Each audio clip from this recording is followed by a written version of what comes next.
Ugwati wa gutamba kwa homa ya COVID-19 matuura-ini niguo tumite magavana makae na kayu kamwe makienda mitatara mirumu itafanio niguo homa ino ndigatambe na gikiro kinene. Undu uria munene muno magavana marenda ni macini cia guthima homa ino itwarwo matuura-ini niguo mahotage guthima arwaru orio matekubatara gutwarwo Nairobi.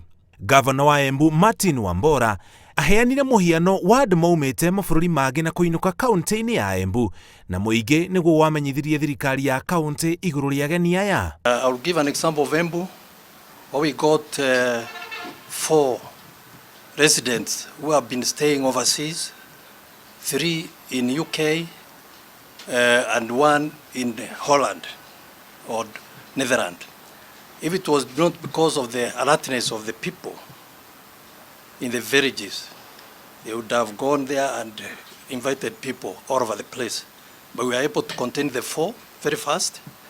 Unfortunately, we were not able to test them because the testing is centralized. Oyu niguo nduri utumite magavana riu morie thirikari nene itware macini nyingi otoria ngihota matuura-ini thiini wa thibitari ciothe nene. We therefore recommend that national government urgently equip all level 4 and 5 facilities to be able to collect and test samples for the virus and also train more lab personnel.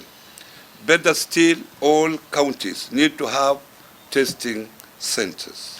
Iguru ria macini ici ni maretio teirio wa kimbeca riri mwaka wa kigina utigitie mieri 3 ukinye muthia. Mbeca ici ikuhuthika gutambia githomo giotheru niguo homa ino ndigatambe hamwe na kugaciriria motungata ma urigitani thibitari-ini iria igukorwo na macini cia guthima homa ino ya COVID-19.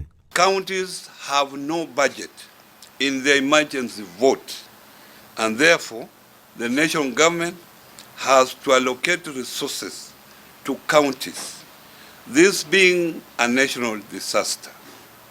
We also ask all the counties on our part to try and allocate emergency funds. Muthia wa uhoro ni maretie giikaro na thirikari nene gia kwaririria mitatara ya kuhurana na homa ino na kuria arigitani na atungati a arwaru maheo githomo gia kuigana niguo mahote kuhurana na homa ino. The training of trainers of frontline case management healthcare workers started on Tuesday and will end on Friday this week. Each county has been represented by only 1 healthcare worker and therefore leaving a big gap. We therefore request that more health workers should be trained urgently. Mateta maya ma magavana mokite riri thirikari nene irahunjia ndumiriri yotheru na gukanja micamanio yothe ya muingi na itanya ria kunyihia gutamba kwa homa ino ya COVID-19. Ngiribotera Inooro TV, njitagwo Muriuki wa Mucoki.